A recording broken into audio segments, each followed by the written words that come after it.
জানিস, আগের জন্মে খুব পাপ করলে এই জীবনে বোধহয় মানুষ ওভার থিঙ্কার হয়ে জন্মায়। পাগল পাগল লাগে, কাউকে বোঝাতে পারি না। মনে হয় মাথাটা এই বোধহয় ব্লাস্ট করবে। আমার স্কুলের মেয়েবেলার এক বন্ধুর সাথে কথা হচ্ছিল আজ, শীতের রোদে পিঠ ঠেকিয়ে ফোনে। অবাক হচ্ছিলাম প্রতিটা লাইনে। আরে, এ তো আমার গল্প, এটা তো আমি। ওর কথা নয়, মনে হচ্ছিল নিজের কথা শুনছি। আরেকটা আমি ফোনের ওপার থেকে বলে চলেছে এই আমিটাকে। মনে আছে মাধ্যমিকে ইতিহাস পরীক্ষায় প্রথম পৃষ্ঠার সাথে বাকি লুজ পৃষ্ঠাগুলো বেঁধেছিলাম একটু হালকা করে, পরে অবশ্য শক্ত করে সুতো দিয়ে বেঁধে জমা দিয়েছিলাম।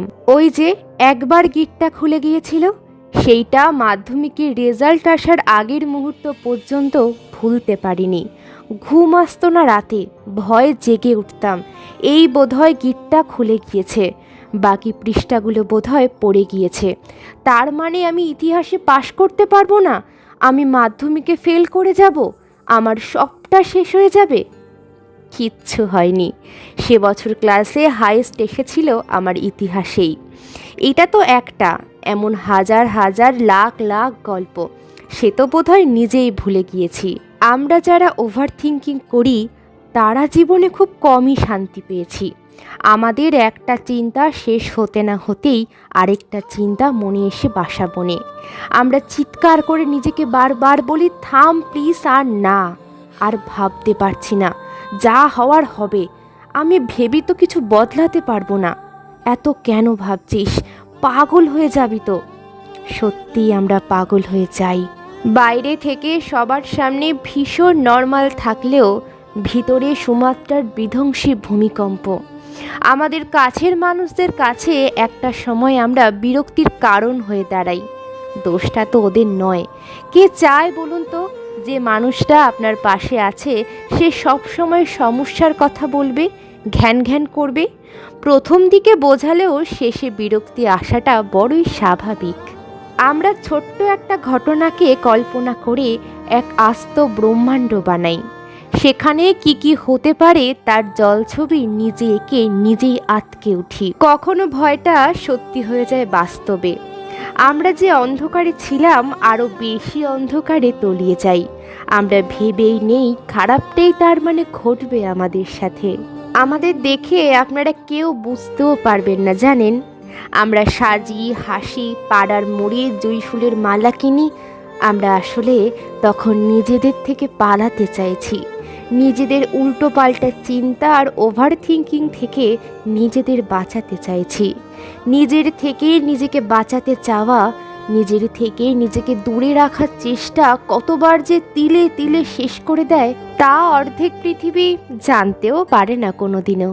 তারা থামিয়ে দেয়, এই থাম তো, এক কথা নিয়ে সেই থেকে ঘ্যান ঘ্যান করছে, বিরক্তি লাগছে।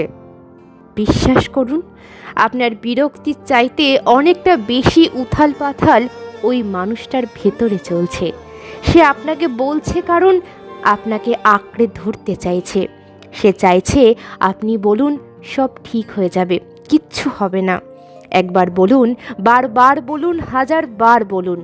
ওরা সাহারা চায়, তাই বলে। আমার সেই সহপাঠী বলেছিল আরও, জানিস, মনে হয় কোথাও চলে যাই, অন্তত কয়েকটা দিনের জন্য হলেও। একটা শান্তি চাই।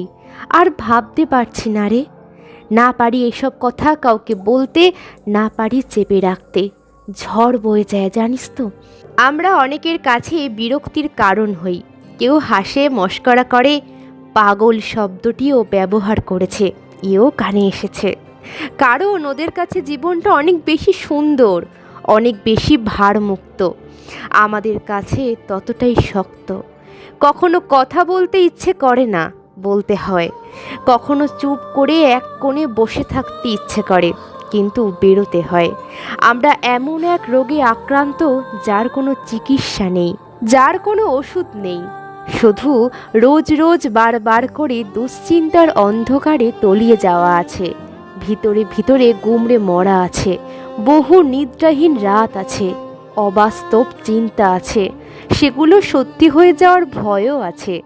আলোতেও আমাদের অন্ধকার আছে। আমি চাই বিজ্ঞান একদিন এতটা উন্নত হোক, ওভার থিঙ্কিংয়ের একটা প্রতিষেধক আসুক পৃথিবীতে। সে ওষুধ ওদের চিন্তাগুলোকে আটকে দেবে, ওদের শান্তির একটা লম্বা ঘুম দেবে। কেউ ওদের বলবে না বেশি ভাবো তোমরা, তোমাদের পাশে থাকলে আমিও নেগেটিভ মানুষ হয়ে যাব। বিজ্ঞানকে কেউ বলে দিও প্লিজ, ওরা ভাবতে চায় না, ওরা মুক্তি চায়। ওরা যা হচ্ছে হয়ে যাক বলে সামনের দিকে এগোতে চায়। ওরা বাঁচার মতন বাঁচতে চায়। নমস্কার, আমি অদিতি।